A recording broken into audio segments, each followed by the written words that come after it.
जैसा हम लोग इंजीनियरिंग इंडस्ट्री और जो यूटिलिटी प्रोडक्ट्स होते हैं हम उन क्लाइंट्स के साथ डील करते हैं।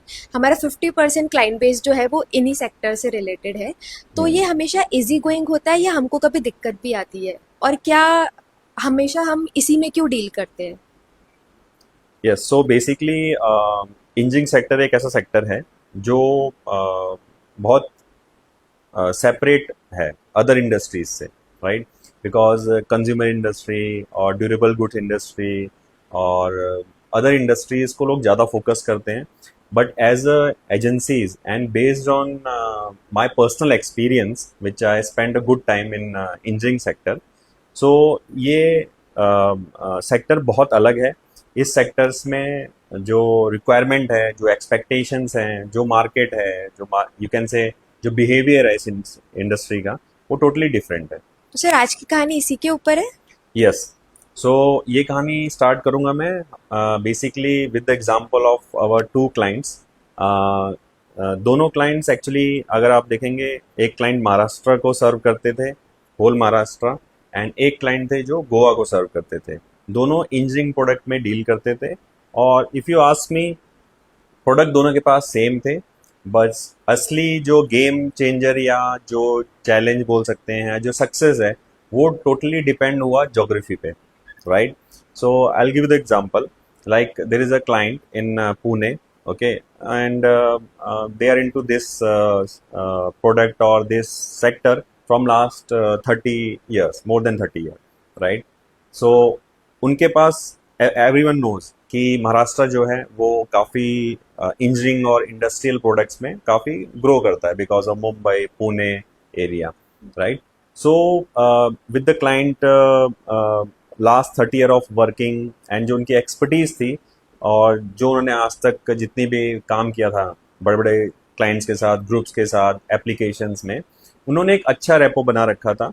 और बट उनको एक चैलेंज आया कि हमने एक लेवल तक तो आ गए, बट अभी we need more business, we want to reach to new clients, we want to reach to new areas of Maharashtra, right?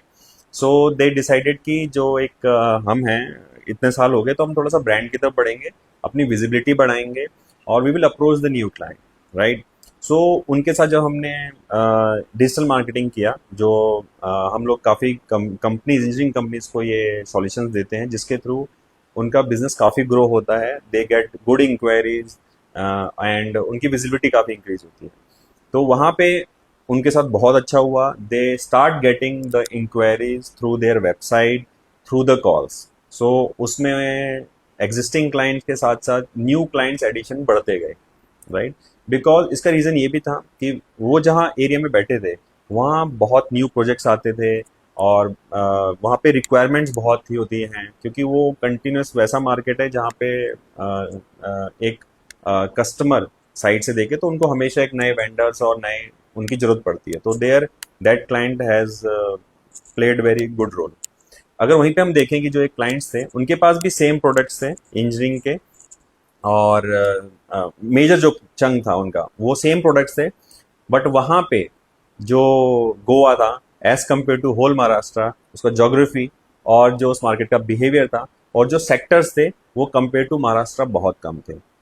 But when we started, we thought we will get something good from there. But when we started, after 3 or 4 months, that that client's website came on the top one ranking of the page, Google page, and उनकी website भी बहुत अच्छी थी, product बहुत अच्छे दिख रहे थे, वो एक अच्छे ब्रांड के फॉर्म में दिख रहे थे जो कभी पहले किसी ने वहाँ पे गोवा में स्पेसिफिकली कोई कर नहीं रहा था। बट स्टिल क्या हुआ कि सब कुछ होने के बाद भी विजिटर्स आ रहे हैं, सब हो रहा है, लेकिन he was not getting a inquiry. So when we then उसके बाद हमने क्लाइंट से डिस्कस किया कि ऐसा क्यों हो रहा है, ऐसा किस लिए हो रहा है, कि सब चीज़ अच्छे से है, सब कुछ अच्छे है। देन हमने बात किया डिटेल में, तो हमें पता लगा कि जो प्रोजेक्ट्स हैं या जो क्लाइंट्स हैं गोवा में वो एक लिमिटेड है, पोटेंशियल है वहाँ पे। और वो उनको वो भी क्लाइंट ने 30 ईयर ऑलरेडी, उस क्लाइंट ने भी 30-25 ईयर स्पेंड कर चुका है उस मार्केट में। तो he knows all the clients जो हैं, नए उसमें प्रोजेक्ट्स हैं नहीं, राइट, कुछ आने को। और वहाँ पे दो सेक्टर बेसिकली गोवा में, एक फार्मा इंडस्ट्री है ज़्यादा और एक हॉस्पिटलिटी है।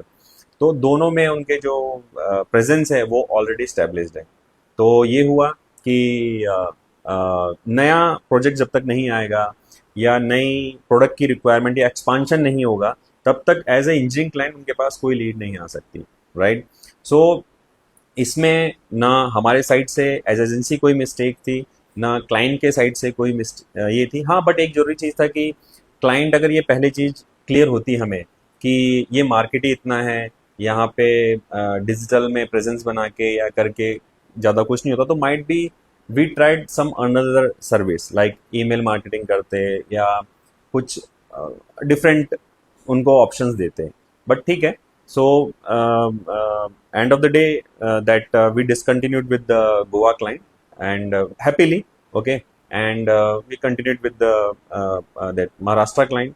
So इस चीज़ से हमें ये एक समझ में आता है कि इंजीनियरिंग क्लाइंट चैलेंजिंग भी है और उसमें मार्केट डिमांड का बहुत बड़ा रोल होता है, और क्योंकि जो प्रोडक्ट की वैल्यू होती है बहुत ज़्यादा होती है, और ऐसा नहीं है कि हर दिन आपको प्रोडक्ट चाहिए होता है, ठीक है। बट एक दो आपको अगर 2-3 इंक्वायरीज भी महीने में आप क्लोज करते हो तो वो काफ़ी उसमें अच्छा माना जाता है। So with this story we can say कि कई बार ऐसे चैलेंज होते हैं हमें कि कहीं पे हम बहुत अच्छा कर पाते हैं और कहीं पे हम अच्छा नहीं कर पाते, but that is because of the market and the geography of that client, industries presence कैसा है उसके हिसाब से।